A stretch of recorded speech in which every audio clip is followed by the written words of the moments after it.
आइए जानते हैं और कहां से कहां तक जम्बूद्वीप था। रशिया से श्रीलंका और इजराइल से चीन तक फैला था जम्बूद्वीप। जितना जानकारी हो सका हम आपके साथ शेयर कर रहे हैं। जैसे जैसे महाराजों का शासनकाल बदलता गया, उससे हमारा भारत देश छोटा होते गया और नाम भी बदलते चला गया। भारत देश में कितने खंड थे? 7 खंडों से विभाजित किया गया था। आइए जानते हैं उनके नाम।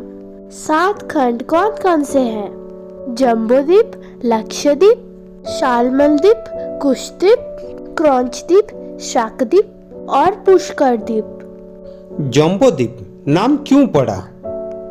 मानव का पहला अवतार था। जम्बूद्वीप का शाब्दिक अर्थ है जम्बू वृक्ष की भूमि जहाँ जामुन वृक्ष उगता है। उस समय में लोग ज्यादातर गुफाओं में अपना जीवन यापन किया करते थे और आहार फलों से जीवित रहते थे।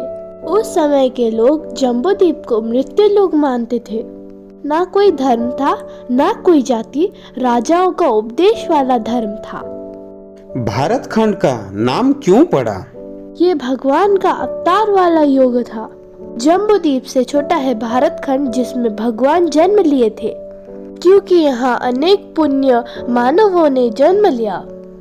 इस ब्रह्मांड में 14 लोक है, जिनमें मृत्यु लोक सर्वश्रेष्ठ है, क्योंकि यहाँ हर तरह के बसते हैं जीवन। जो जहाँ पाया वहाँ खंड बना दिया। हिमवर्ष का नाम क्यों पड़ा? ऋषि महात्माओं का तपस्या का योग था। भारत खंड से छोटा है हिमवर्ष। हिमवर्ष का मतलब उस समय में इसको स्वर्ग का द्वार कहा जाता था, क्योंकि सब तरफ से हिम का वर्षा होता था। यह हिमवर्ष प्राचीन उपमहाद्वीप देश था। हिमालय के राजा नाभि के पुत्र थे विशाख। हिमालय के नाम पर हिमवर्ष कहा जाता था। अजनाब वर्ष का नाम क्यों पड़ा था? अमर जीवन पाने वाला योग था। हिमवर्ष से छोटा है अजनाब वर्ष। अजनाब वर्ष का अर्थ है संत, देवता, मानव और राक्षस। इन सब ने अमर वरदान पाने के लिए तपस्या किया था और मृत्यु, धर्म, निम्न आदि का कोई वेद नहीं रखते थे। धर्म ग्रंथ लेखन का समय था और वो बहुत दीर्घायु वाला जीवन जीते थे। भारत वर्ष का नाम क्यों पड़ा था?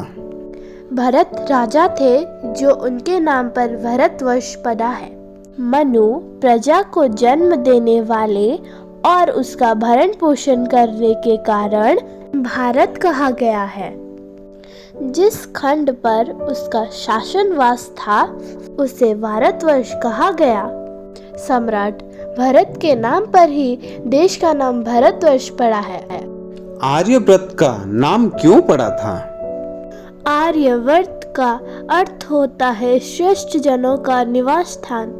भारतवर्ष धरती के मध्य में आर्यवर्त था और चंद्रगुप्त मौर्य शासन के समय में जिसकी सीमाएं वक्त के साथ बदलती रही। यह मध्य भूमि सरस्वती के इस किनारे से लेकर सिंधु के उस किनारे तक फैली थी, जिसके चलते सिंधु और सरस्वती सभ्यता का जन्म हुआ। हिंद देश का नाम क्यों पड़ा था? पारसियों के धर्म ग्रंथ में सप्त हिंद का उल्लेख है, जो वेदों से भी सप्त सिंध के नाम से आया है। यज्ञ कराने वाले याजक बराबर एक देश से दूसरे देश में आते जाते थे। सिंधु नदी के आसपास के प्रदेश पर पारसियों का अधिकार हो गया था। सिंधु का उच्चारण प्राचीन पारस देश में हिंदू या हिंद होता था। धीरे धीरे हिंद शब्द सारे देशों के लिए प्रयुक्त होने लगा। हिंदुस्तान का नाम क्यों पड़ा था? हिंदुस्तान का शब्द का इतिहास हिंद कुश पहाड़ियों के अनुसार ईरानी और पारसियों का शब्द हिंदू एवं संस्कृत के शब्द सिंधु से भी हिंदुस्तान शब्द की उत्पत्ति हुई है। जब सिंधु घाटी पर दरियोश ने अधिकार किया तो उसने सिंधु नदी के पीछे वाली भूमि को हिंदुस्तान कह के पुकारा था। इंडिया का नाम क्यों पड़ा था?